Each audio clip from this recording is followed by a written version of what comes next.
দর্শক, এখন রয়েছে সুব্রা গ্রুপের সৌজন্যে দেশের ওষুধ শিল্প খাত ও কর্মসংস্থান পরিস্থিতি নিয়ে বিশেষ আলোচনা। আর এই আলোচনার জন্য আমাদের সঙ্গে যুক্ত হয়েছেন ইউনিমেড ইউনিহেলথ ফার্মাসিউটিক্যালসের মার্কেটিং ম্যানেজার মোহাম্মদ আবু জাফর সাদেক। মোহাম্মদ আবু জাফর সাদেক, আপনাকে স্বাগত একুশে বিজনেসে। ধন্যবাদ আপনাকে, একুশে টিভিকে ধন্যবাদ আমাকে আমন্ত্রণ জানাতে। আমরা আজকে ওষুধ শিল্পের কাঁচামাল নিয়ে বিষয়ে আলোচনা করব। তার আগে আমরা এই সেক্টর নিয়ে একটু জানতে চাইবো যে করোনাকালীন ওষুধ এই খাতের কি অবস্থা, বিশেষ করে একটু জানতে চাইবো যে করোনা ভ্যাকসিন নিয়ে আপনার পর্যালোচনা, সেই সাথে একটু জানতে চাইবো যে আমাদের যে ওষুধ কোম্পানিগুলো আছে করোনা মোকাবেলায় তারা আসলে কতটুকু অগ্রণী ভূমিকা পালন করতে পারছে। ধন্যবাদ, আপনি খুব সুন্দর প্রশ্ন করেছেন। বাংলাদেশের এখনকার যদি পরিস্থিতি আমি বলি, আমরা রিসেন্ট আইএমএস পেয়ে গেছি, তো অভ্যন্তরীণ যে বাজার সেটা হচ্ছে 23,282 কোটি টাকা। এবং লাস্ট ইয়ারে আমাদের প্রবৃদ্ধি হয়েছে 4%, অর্থাৎ ইউজুয়ালি আমাদের প্রবৃদ্ধি থাকে 12% থেকে 15%-এর মাঝামাঝি। তো এবার আমরা প্রবৃদ্ধি পেয়েছি 4%, অর্থাৎ আপনি বুঝতেই পারছেন যে করোনার কারণে একটা প্রভাব কিন্তু ফার্মাসিউটিক্যাল ইন্ডাস্ট্রিতে পড়েছে। আমরা যদি এক্সপোর্ট মার্কেট চিন্তা করি, এই মুহূর্তে এক্সপোর্ট মার্কেট প্রায় 1113 কোটি টাকার মতো, সেখানে প্রবৃদ্ধিটা অভ্যন্তরীণ যে বাজার তার চাইতে কিছুটা বেশি হয়েছে। এবং করোনার কারণে টোটাল সাপ্লাই চেইন ম্যানেজমেন্ট সহ অন্য অনেক জায়গায় পরিবর্তন হয়েছে, এটা যেমন সত্যি, তেমনি কিছু কিছু জায়গায় ইতিবাচক, কিছু কিছু জায়গায় নেতিবাচক পরিবর্তন এসেছে। হেলথ অ্যান্ড হাইজিন যদি আমরা চিন্তা করি, সেখানে কিছুটা ইতিবাচক এসেছে। আমরা এখন অনেক বেশি স্যানিটাইজের যে প্রবণতা, সেটার কারণে কিছু প্রোডাক্টের চাহিদা বেড়ে গেছে। অন্যদিকে মানুষজনের মুভমেন্ট কম হওয়ার কারণে, ডক্টরমুখী কম হওয়ার কারণে কিছু কিছু প্রোডাক্টের চাহিদা কমেও গিয়েছে। সুতরাং এই যে একটা মিশ্র অবস্থা, এটা এখন ওষুধ শিল্পে বিরাজ করছে। তবে হ্যাঁ, এটা বলতেই হয় যে অন্যান্য শিল্পের সাথে যদি আমরা তুলনা করি, তবে অবশ্যই এই শিল্পে কিছুটা প্রবৃদ্ধি আছে, সেটাই ইতিবাচক বলে আমি মনে করি। করোনা মোকাবেলার কথা বলেছেন, আমি মনে করি যে করোনা মোকাবেলায় বাংলাদেশের ওষুধ শিল্প খুব যুগান্তকারী পদক্ষেপ রেখেছে। আমরা যখন আন্তর্জাতিক বাজারে রেমডিসিভিরের কথা শুনেছি, ফেভিপিরাভিরের কথা শুনেছি, সঙ্গে সঙ্গে কিন্তু উইদিন 1 মান্থ or 2 মান্থ নোটিশে প্রায় 5টি-6টি কোম্পানি কিন্তু রেমডিসিভির লঞ্চ করেছে। অবশ্যই এক্ষেত্রে ওষুধ প্রশাসন অধিদপ্তর তথা সরকারের একটা প্রত্যক্ষ সমর্থন ছিল, এবং ওষুধ শিল্প সমিতি যে তাদের একটা প্রত্যক্ষ সমর্থন ছিল, যার কারণে কিন্তু আমরা অতি দ্রুত এটা লঞ্চ করতে সক্ষম হয়েছে। এবং আপনি জেনে খুশি হবেন যে আমাদের রেমডিসিভির এবং ফেভিপিরাভির শুধু আমাদের লোকাল মার্কেট না, আমাদের পার্শ্ববর্তী দেশ এবং অন্যান্য অনেক দেশেই কিন্তু এখান থেকে চাহিদা রয়েছে। সুতরাং করোনা কারণ, এবং আপনি দেখেন যে ইমিডিয়েট কিন্তু প্রচুর পরিমাণে হ্যান্ড স্যানিটাইজারের প্রয়োজন ছিল, সেটা কিন্তু আমরা সার্ভ করতে পেরেছি, এবং মার্কেটে কিন্তু কোনো ধরনের ঘাটতি নেই। আপনি লক্ষ্য করবেন যে যে কোনো প্রোডাক্ট, যেগুলো করোনাকালীন, নন করোনাকালীন, সবগুলো প্রোডাক্টের পর্যাপ্ত সাপ্লাই কিন্তু মার্কেটে ছিল। এবং যখন যেহেতু এইটা করোনা সবার জন্য একটা নতুন অভিজ্ঞতা, সুতরাং কোন ওষুধটা সঠিকভাবে কাজ করবে এটা কিন্তু আমরা জানতাম না। তো একবার এক একটা যখন বিভিন্ন জার্নালে বিভিন্ন রেগুলেটরি এজেন্সি বলছিল, কখনো ফেভিপিরাভির, কখনো রেমডিসিভির, কখনো আইভারমেকটিন, সুতরাং নানান ড্রাগ যখনই যেটা, কিংবা কখনো হাইড্রোক্সিক্লোরোকুইন, প্রতিটা ক্ষেত্রেই কিন্তু বাংলাদেশ ওষুধ কোম্পানিগুলো খুব দ্রুত পদক্ষেপ নিতে পেরেছে। এবং আপনি দেখেন যে এত দ্রুত বাজারে ওষুধ দেওয়া, এটা কিন্তু একটা ম্যাজিকের মতো আমার কাছে মনে হয়েছে। সুতরাং আমি মনে করি যে এজ এ হোল করোনা মোকাবেলায় বাংলাদেশের ওষুধ শিল্প অত্যন্ত দায়িত্বশীল এবং ম্যাচিউরড আচরণ করেছে, যেটা শুধু উন্নত দেশ না, উন্নয়নশীল, অনুন্নত সব দেশের জন্য এটা একটু শিক্ষণীয়। আমি মনে করি এখান থেকে সবার কিছু শেখার আছে, যে একটা উন্নয়নশীল দেশ কিভাবে ওষুধ শিল্পে এত অগ্রগতি করতে পারে, এটা চিন্তার বিষয়। এবং আমি মনে করি এটা আমার একজন ফার্মাসিস্ট হিসেবে আমি এটা গর্ববোধ করি। সেটাই। এবং আলটিমেটলি বেশিরভাগ সেক্টরই কিন্তু করোনার মধ্যে বিভিন্ন চ্যালেঞ্জ ফেস করছে। সেক্ষেত্রে ওষুধ সেক্টরে তুলনামূলক চ্যালেঞ্জ একটু কম ফেস করতে হচ্ছে বলে মনে হচ্ছে। তারপর একটু জানতে চাইবো যে কাঁচামাল আমদানির ক্ষেত্রে আসলে কোনো প্রবলেম ফেস করছেন কিনা আপনারা? ধন্যবাদ। বাংলাদেশের ঔষধ শিল্প কিন্তু কাঁচামাল যদি চিন্তা করেন, বা যেটাকে আমরা বলি অ্যাক্টিভ ফার্মাসিউটিক্যাল ইনগ্রিডিয়েন্ট, এই ক্ষেত্রে কিন্তু আমরা পুরোপুরি আমদানি নির্ভর। আমাদের যে অভ্যন্তরীণ কাঁচামালের বাজার বা এপিআই এর বাজার, সেটা প্রায় আনুমানিক 10,000 কোটি টাকা। এই 10,000 কোটি টাকার অনলি আমরা 5 to 6% লোকালি ম্যানুফ্যাকচার করতে পারি, বাকি 95% কিন্তু ইম্পোর্ট করতে হয়। এবং যার বড় অংশ প্রায় 60% আসে চায়না থেকে, 30% আসে ইন্ডিয়া থেকে, এবং অন্যান্য দেশ থেকে আসে। তো যেহেতু করোনাকালীন সময়ে গ্লোবালি যে সাপ্লাই চেইন ম্যানেজমেন্ট সেটা ডিস্টার্ব হয়েছে, সুতরাং আমরা কিন্তু সেখান থেকে অনেকটা শিখেছি। তবে আসার কথা যেটা, যে আমাদের গুড ম্যানেজমেন্ট প্ল্যানিং, আমরা ইউজুয়ালি 6 মাসের যেই কাঁচামাল সেটা একবার ইম্পোর্ট করে থাকি, বা 5 মাসের কাঁচামাল ইম্পোর্ট করে থাকি, যে কারণে আমরা ওই ধাক্কাটা অত বেশি অনুভব করিনি, এবং আমাদের প্রপার প্ল্যানিংও ছিল, বিকল্প সোর্স আমরা করতে পেরেছি। সুতরাং ওভারঅল যদি চিন্তা করি যে আমাদের গুড ম্যানেজমেন্ট প্র্যাকটিসের কারণে কিন্তু আমরা ততটা সাফার হয়নি। তবে যেই জায়গাটা শঙ্কার সেটা হচ্ছে যে আমাদের নিজস্ব কাঁচামাল না থাকার কারণে যে কোনো মুহূর্তে আমরা একটা ইন্টারাক্টিভ সিচুয়েশনে পড়তে পারি। সেজন্য আমরা যদি একটা স্থায়ী কাঁচামাল ব্যবস্থাপনা, যেটাকে আমি বলি অ্যাক্টিভ ফার্মাসিউটিক্যাল ইনগ্রেডিয়েন্ট, যদি আমরা লোকালি ম্যানুফ্যাকচার করতে পারি, তো এই যে আনসার্টেনিটিটা সেটা কিন্তু অনেকাংশে কমে আসবে। ব্যাকওয়ার্ড এবং ফরওয়ার্ড যে লিঙ্কেজ সেটা কিন্তু ভালো হবে।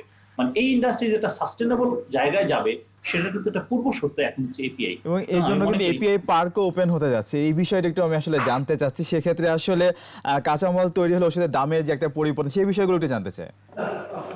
থ্যাংক ইউ, এটা খুব ভালো একটা প্রশ্ন করেছেন।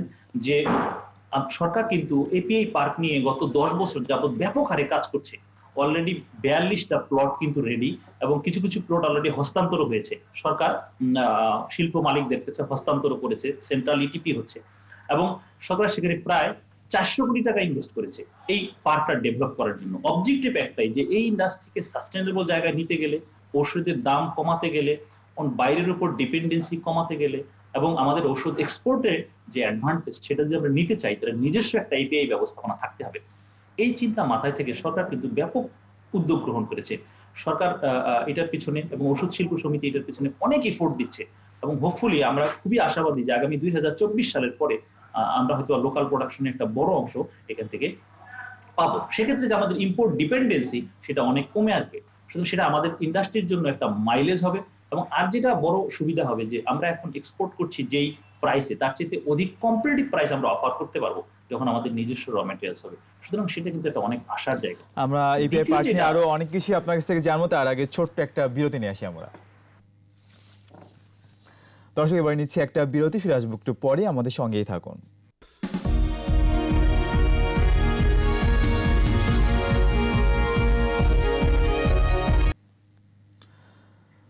আবার আন্তরিক বিজনেসের সঙ্গে আছি রহমান রনব।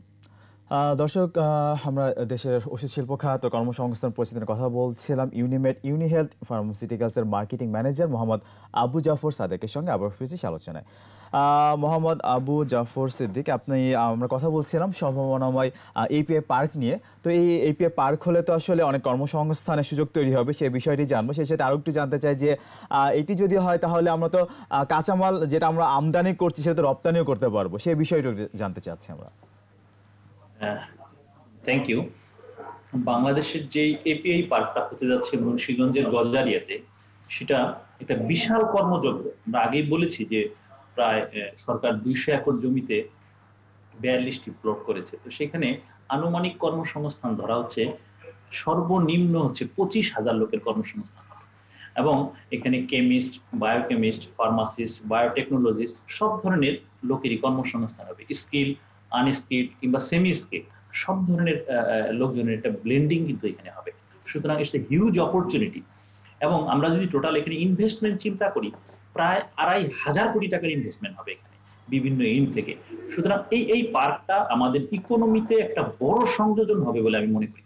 শুধু ম্যান পাওয়ারদের যে ইউটিলাইজেশন সেটাই না, অন্যান্য আরো কিছু ব্যাকওয়ার্ড এবং ফরওয়ার্ড লিঙ্কেজ কিন্তু এখানে তৈরি হবে, যার কারণে আমার ধারণা যেটা আমরা এখন বলছি যে আনুমানিক 25,000 লোকের কর্মসংস্থান হবে। তো আমরা যদি সবকিছু চিন্তা করি, আমার মনে এই সংখ্যাটা নট লেস দেন 40 থেকে 50,000। সুতরাং 40 থেকে 50,000 পরিবার কিন্তু এখানে একটা কাজ করার সুযোগ হবে। দ্বিতীয় যেই জায়গাটাতে এখানে আসবো, যে আপনি এক্সপোর্টের কথা বলেছেন, হ্যাঁ, এটা কিন্তু একটা অনেক বড় সম্ভাবনা। আমরা যদি গ্লোবাল এক্সপোর্ট মার্কেট চিন্তা করি ফর অ্যাক্টিভ ফার্মাসিউটিক্যাল ইনগ্রেডিয়েন্ট, যেটাকে আমরা এপিআই বা ওষুধের কাঁচামাল বলছি, এটা হচ্ছে 190 বিলিয়ন ইউএসডি। অর্থাৎ প্রতি বছর বিশ্বে 190 বিলিয়ন ইউএসডির কিন্তু কাঁচামাল আমদানি করা হয়ে থাকে। এবং আপনি জানলে খুশি হবেন যে এই আমদানির বড় একটা প্রবৃদ্ধি হচ্ছে কিন্তু এশিয়া প্যাসিফিক অঞ্চলে এবং হচ্ছে মিডল ইস্টে, যেটা আমাদের কাছ থেকে কম্পারেটিভলি কাছে। এবং বিশ্বের অনেক বড় বড় কোম্পানি কিন্তু এখন আর নিজেরা র ম্যাটেরিয়ালস তৈরি না করে আউটসোর্স করছে। আমি একটা উদাহরণ দিই, আপনার অ্যাস্ট্রাজেনেকা, এখন ভ্যাকসিনের কারণে আমরা সবাই অ্যাস্ট্রাজেনেকার নাম জানি, বা একটা বড় প্রতিষ্ঠিত কোম্পানি। তারা তাদের যে টোটাল র ম্যাটেরিয়ালস রিকোয়ারমেন্ট হয় তার মাত্র 50% তাদের আমেরিকায় তৈরি করে কিংবা তাদের নিজস্ব প্ল্যান্ট তৈরি করে, বাকি 85% তারা কিন্তু আউটসোর্স করে, অর্থাৎ অন্যান্য কোম্পানি থেকে নিয়ে আসছে। তো সেক্ষেত্রে তাদের যদি একটা ফ্যাক্টরি মনে করেন আজকে দুবাইতে থাকে, তাদের যদি একটা ফ্যাক্টরি আজকে ইন্ডিয়াতে থাকে, সেক্ষেত্রে কিন্তু আমরা তাদেরকে এক্সপোর্ট করতে পারবো। সুতরাং এক্সপোর্টের যেই পসিবিলিটি ইট ইজ হিউজ। আর দ্বিতীয় আমি যে জায়গাটাতে বলবো যে এক্সপোর্টে আমাদের একটা অ্যাডভান্টেজ আছে, সেটা হচ্ছে যে আমাদের এখানে labour cost comparatively cheap, utility is comparatively cheap. Government এখানে 20% ক্যাশ ইনসেন্টিভ দিচ্ছে on export, it's a huge. Machinery ইম্পোর্টের ক্ষেত্রে গভর্নমেন্ট ডিউটি এক্সাম্পশন করেছে এবং এখানে গভর্নমেন্ট সেন্ট্রাল একটা ইটিপি করার ব্যবস্থা করে দিচ্ছে। সুতরাং গভর্নমেন্ট কিন্তু এটাকে প্যাট্রোনাইজ করছে এবং ইন দ্য লং রানে যেটা হবে যে আমাদের কম্পিটিটিভনেস যখন আমরা পেয়ে যাব, সুতরাং এক্সপোর্টে আমি মনে করি ইটস এ হিউজ এক্সপোর্ট হবে। এবং আমি বলবো যে ফার্মেসি অফ দ্য ওয়ার্ল্ড করা সম্ভব এই মুন্সিগঞ্জের গজারিয়া পার্কে। আমাদের সেই জন্য একটা কম্প্রিহেন্সিভ ওয়ার্ক প্ল্যান দরকার। আমার মনে হয় যেটা আমাদের এন্টারপ্রেনিউরিয়াল মাইন্ডসেট যাদের আছে তারা অবশ্যই সেটা করবে।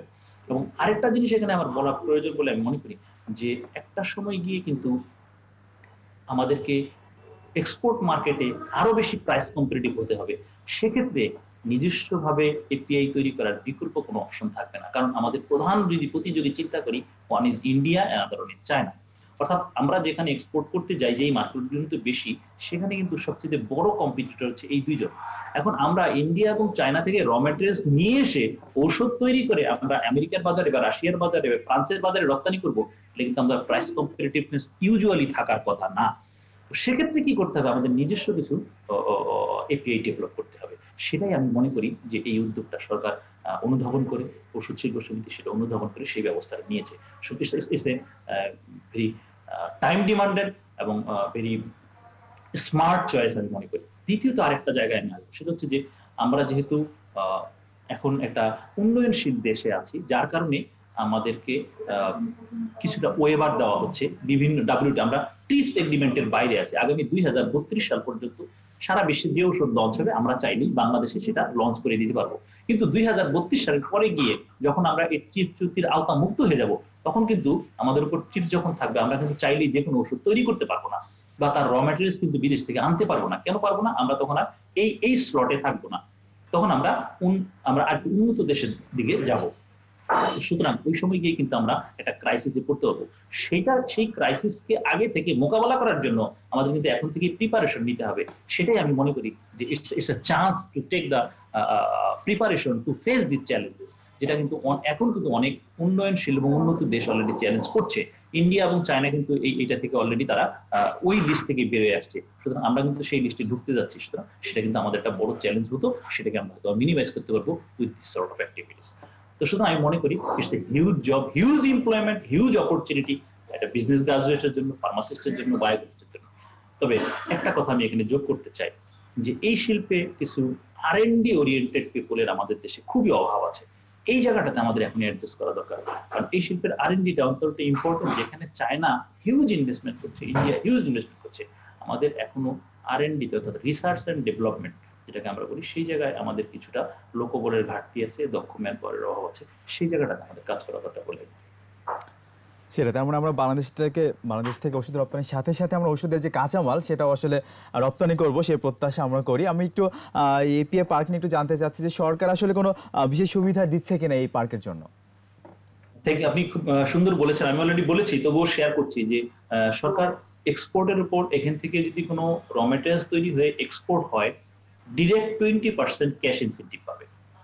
যে মেশিনারি গুলো ইম্পোর্ট হবে এই এপিআই পার্কের জন্য, সেখানে ডিউটি এক্সেম্পট থাকবে। সরকার ট্যাক্স হলিডে দিচ্ছে, ইউটিলিটি কস্ট যেটা সেটা সাবসিডাইজ রেটে দিচ্ছে, এবং সরকার একটা সেন্ট্রাল ইটিপির ব্যবস্থা করছে, যেটা ঔষধ শিল্প সমিতি বাস্তবায়ন করবে। সুতরাং সরকার কিন্তু প্রায় 4-5টা বিশেষ সুবিধা, এবং এই পুরো জায়গাটা কিন্তু ডেভেলপ করে দিয়েছে গভর্নমেন্ট। হ্যাঁ, এখানে ওষুধ শিল্প সমিতির প্রত্যক্ষ অংশগ্রহণ আছে, তাদের তত্ত্বাবধানে এবং সরকারের তত্ত্বাবধানে। It is a joint effort হয়ে কিন্তু এটা হয়েছে। সুতরাং অবশ্যই এই সরকার এই ব্যাপারে অনেকটা অ্যাক্টিভ রোল প্লে করেছে। অলরেডি এপিআই পার্ক নিয়ে যারা আসলে কাজ করছে, তারা আসলে আমাদের দিক থেকে আসলে কতটা আসলে অ্যাডভান্টেজ তারা পাচ্ছে, অথবা কতটা প্রতিবন্ধকতা আছে আসলে? এখানে কিছুটা সমস্যা আছে, কারণ আমি সমস্যাটাকে এইভাবে বলবো যে আমাদের দুটা জায়গায় এখনো কিন্তু মানে আমরা বড় যে কোনো স্থাপনা সেটা কিন্তু আমরা এখন করিনি বা করতে পারিনি। কিছু কোম্পানি, 5টা কোম্পানি, আমার জানার মধ্যে 5টা কোম্পানি অলরেডি তাদের এস্টাবলিশমেন্ট করেছে। বাকি যেই 42টা প্লটে আর অন্যান্য যে তারা কিন্তু এখন পর্যন্ত বলার মতো কোনো এস্টাবলিশমেন্ট এখানে করেনি। তো আমরা যদি 2024 বা 25 সালে যেটা বলছি আমরা, যে আমরা 50 থেকে 60% অফ দ্য টোটাল কান্ট্রির র ম্যাটেরিয়ালস এখানে তৈরি করব, তো সুতরাং যদি তৈরি করতে হয় তাহলে সেখানে দ্রুত আমার মনে হয় অবয়ব বা যে কাঠামো বা যেটাকে আমরা বলি যে ফিজিক্যাল ইনফ্রাস্ট্রাকচার, সেটা কিন্তু এখনো ডেভেলপ করেনি। তো সুতরাং সেই জায়গাটাতে আমাদের মনে হয় ইমিডিয়েটলি নজর দেওয়া দরকার, সেটা মনে হয় আমাদের এখন করা দরকার।